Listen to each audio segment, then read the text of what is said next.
Abdur Rahman, known to everyone in his small village as Dadu, lived a quiet life. His home was near the gentle Buriganga River in Bangladesh. At 75 years old, his days were slow and peaceful. He would sit on his porch, watching the river flow by. The water seemed to carry his memories with it. Dadu remembered a time when his body was strong and full of life. He was a farmer, and his hands were tough from working the land. His back was straight and powerful from carrying heavy loads. He could work under the hot sun all day without feeling tired. Those days felt very far away now. His movements were slow, and his body often felt weak. He often closed his eyes and saw his younger self. He saw a man with broad shoulders and a quick smile. That man could lift large sacks of rice with ease. He could walk for miles to the market and back without a single complaint. Now, walking to the village well felt like a long journey. His grandchildren would help him stand up, their small hands supporting his frail arms. He loved his family very much, but he missed the feeling of being strong and independent. He felt like a shadow of the man he once was, a gentle old man who mostly sat and remembered the past. His wife would bring him his morning tea, her face full of love and concern. "Dadu, are you feeling all right?" she would ask. He would always nod and smile, but deep inside he felt a sadness. He missed the energy that used to fill his veins like a river in monsoon season. He watched the world move around him, but he felt like he was standing still. The sounds of the village, the laughter of children, the calls of the boatmen on the river, all seemed to come from a distance. He was a spectator in his own life, watching the days pass one by one, each one the same as the last. The biggest change was in his own reflection. When he looked in the mirror, he saw a stranger with stooped shoulders and cloudy eyes. Where was the proud farmer with the bright, determined gaze? He remembered the pride he felt when he could provide for his family with his own two hands. Now he felt he was a burden, someone who needed to be cared for. This thought was heavier than any sack of grain he had ever carried. He longed to feel the sun on his back and the strength in his muscles once more. He did not want to just remember being strong. He wanted to feel it again, even if just a little. One sunny afternoon, Dadu was sitting on his porch as usual. A group of young boys was playing cricket in the field nearby. Their shouts of joy and the sound of the bat hitting the ball filled the air. They ran with so much energy, their bodies full of life and power. Dadu watched them for a long time. He saw a young boy hit the ball far into the field and run with all his might. The boy's face was bright with determination. In that moment, something inside Dadu woke up. It was a small spark, but it was there. He remembered the feeling of running through the fields, his heart pounding with excitement and strength. He saw the boys' strong arms as they threw the ball. He saw their straight backs as they stood ready to bat. They were not just playing a game, they were alive, truly alive.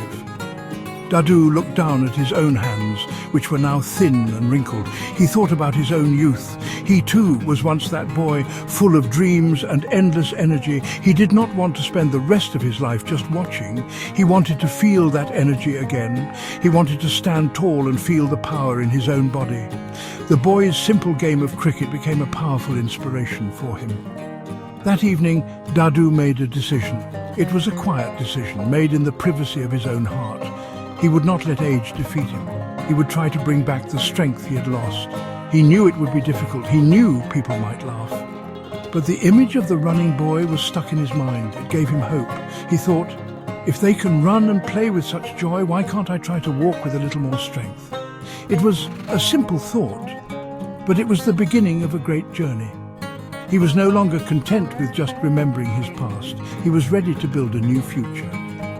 The next morning, Dadu woke up before the sun. He did not sit on his porch.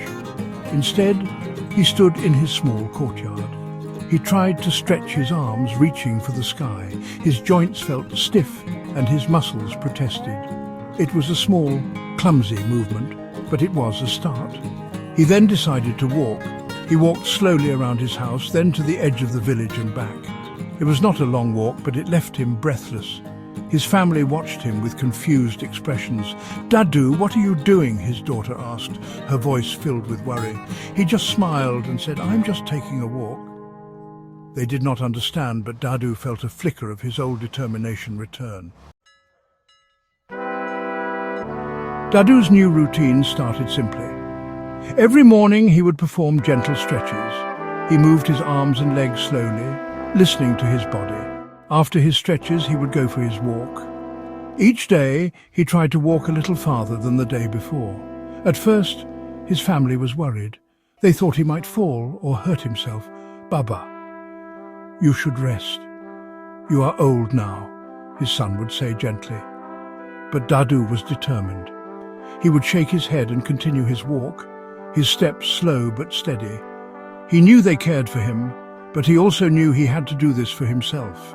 He wanted to prove to them and to himself that age was not a prison. As weeks turned into a month, Dadu felt a small change. His breathing became easier during his walks. The stiffness in his joints began to lessen. Encouraged by this, he decided to do more. He asked his grandson, Arif, who was studying in the city, for help. Arif was surprised but happy to see his grandfather's new interest. He showed Dadu videos on his small phone about simple exercises for older people. Dadu watched with great focus, learning about posture and safe movements. He started adding new exercises like lifting his legs while sitting and doing simple squats while holding onto a wall for support. Arif also explained the importance of food. He told Dadu that his body needed good fuel to get stronger. He suggested eating more protein like fish and lentils and more fresh vegetables from their garden. Dadu's wife was happy to help. She started cooking nutritious meals for him, full of colours and goodness. She replaced some of the rice with more vegetables and made sure he had a small piece of fish every day. Dadu ate everything with gratitude. He was not just building muscle, he was building a healthier life, one meal at a time. He felt a partnership with his wife and grandson in his journey. To add more challenge, Dadu made his own weights. He found 2 bricks and tied them to the ends of a strong stick. These became his dumbbells. The villagers who saw him lifting the bricks in his courtyard would smile with amusement. Some would whisper, "Look at old Dadu, trying to be a young man again." But Dadu did not mind their words. He focused on his goal. He could feel the muscles in his arms and back slowly waking up. The man who once struggled to stand was now lifting weights. It was a slow process, building strength brick by brick, day by day, but for the first time in years, Dadu felt powerful. Months passed, and the change in Dadu was remarkable. It was not just one thing, it was everything about him. His stooped shoulders began to straighten. He walked with a new confidence, his back tall and proud. The slow, shuffling walk was gone, replaced by a firm and steady stride. His face, once pale and tired, now had a healthy glow. The sadness in his eyes was replaced by a bright spark of vitality. He looked younger, stronger, and full of life. He no longer needed help to get up from his chair. In fact, he was often the first one up, ready to start his day with energy. The villagers' amusement slowly turned into respect and admiration. They saw Dadu walking briskly through the village every morning, greeting everyone with a cheerful smile. They saw him working in his garden, his movement strong and sure. The whispers of amusement were replaced by conversations of wonder. "Have you seen Abdur Rahman? He looks 10 years younger," one would say. "He has more energy than my own son," another would exclaim. The young boys who had inspired him now looked at him with awe. He had become their hero, a living example of strength and willpower. Dadu became a source of inspiration for everyone. The elderly people in the village started to follow his example. They began with small walks and simple stretches, encouraged by his success. They saw that it was possible to feel better and stronger no matter their age. The young people also learned a valuable lesson. They saw that discipline and hard work could create amazing results. Dadu would often sit with them and share his story, not with pride, but with a humble heart. "The body is a gift," he would say. "We must take care of it at every age. It is never too late to start." Abdur Rahman, the quiet old man from the village by the Buriganga, was no longer just Dadu. He was a champion, a symbol of hope. His journey showed everyone that age is truly just a number. The strength of the human spirit has no limits. It does not matter how old you are or how weak you feel. With a little bit of determination and a spark of hope, you can always make a comeback. Dadu's story became a legend in his village, a beautiful reminder that it is never too late to become the strongest version of yourself. He had not just regained his health, he had inspired an entire community to live better, healthier lives.